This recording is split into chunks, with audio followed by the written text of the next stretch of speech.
The sun. It's the ultimate source of energy for our planet. But how does its heat reach us? And why do some places feel like an oven while others remain freezing? Welcome to the science of how the atmosphere heats up. Nearly all of Earth's heat comes from the sun. But here's the catch. The atmosphere itself isn't directly heated by sunlight. Instead, heat is transferred in different ways, shaping the weather we experience daily. The energy from the sun gets to us through radiation. The Earth's surface is heated by the sun's shortwave radiation as it travels through the atmosphere. However, the air itself.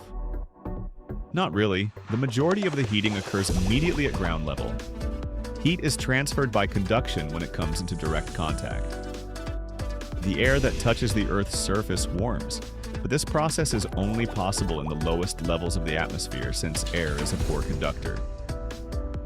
The interesting part is convection.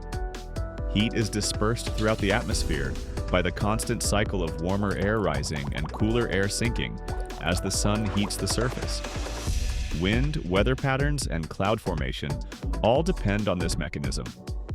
However, radiation, conduction, and convection are not the only processes that heat the atmosphere. Latent heating and adiabatic processes are two additional phenomena that are also very important.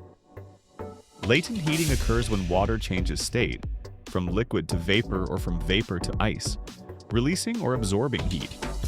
It powers storms and influences weather patterns. On the other hand, adiabatic heating and cooling happen when air expands or compresses as it moves up or down in the atmosphere. This is why air cools as it rises and warms as it sinks. We'll dive deeper into these in upcoming episodes, so stay tuned. The poles receive slanted rays of sunshine, which disperse heat over a greater region and keep them chilly, while the equator receives straight sunlight year-round, making it hotter. Ocean currents and winds around the world are driven by this temperature differential. Compared to water, land warms and cools more quickly. Because of this, cities have extremely high temperatures, but coastal climates are moderated by seas and other huge bodies of water.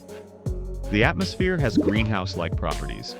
The planet remains warm enough for life even when solar radiation penetrates freely because gases like carbon dioxide and water vapor capture part of the heat that is released. Weather, winds, and climate are all influenced by the heating of our atmosphere, which is caused by the sun's intense radiation and the rise of warm air. And that is just the beginning. Adiabatic processes and latent heat will advance this. Stay tuned for more. Do you want to learn more about the weather system?